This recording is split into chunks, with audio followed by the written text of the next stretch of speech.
një për premtime kryesore tek trafiku ka qenë ai tramvaji që u diskuton shumë, pastaj u quaj trolley-bus. Ato tram, jo, s'është trolley-bus, është tram, është electric tram, domethënë tram elektrik. Ajo është i kemi nënshkruar 2 kontrata me sektorin privat, edhe në qershor e kanë në kontratë për me i pru trams. Sa, 1, 2?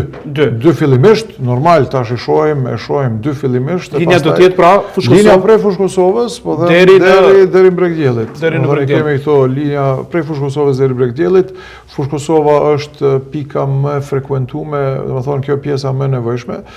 Kjo ka me qenë ajo pika e parë, po normal tash ne kemi kriju transportin e ri të Prishtinës, i cili ka autobus në secilin lagje të kryeqytetit dhe në secilin fshat, po e vazhdojmë punën për me ndërlidhe dhe me komuna tjera për rreth, pra po e zgjerojmë ofertën tonë të transportit urban edhe në për komuna tjera, në trim, pra transporti i ri metropolitan, ku edhe i fusim edhe këto komuna tjera si pjesë e transportit urban.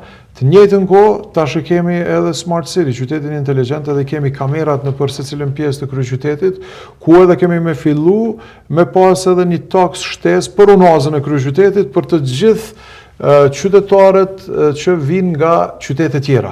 Jo për Prishtinalit, është si congestion charge. Me thonë, në hyrje të taks. Taksa e unazës. Ende jemi duke e kalkulu, duke bën një kalkulim me ekipet tona këtu profesionale, do t'ju tregojmë shumë shpejt. Besoj në vitin e ardhshëm do të fillojmë me këtë, në gjysmën e vitit e ardhshëm do të fillojmë me këtë. Kjo ka me pas një impakt pozitiv, po them edhe në trafik në kryeqytet, ashtu imediat, një impakt pozitiv edhe në përmirësimin e cilësisë së ajrit, një impakt pozitiv ku edhe qytetarët e përdorin më shumë transportin urban, edhe tjetri ku ne vetëm kemi marrë vendim, ku i kemi ofruar edhe qytetarëve të gjithë Kosovës.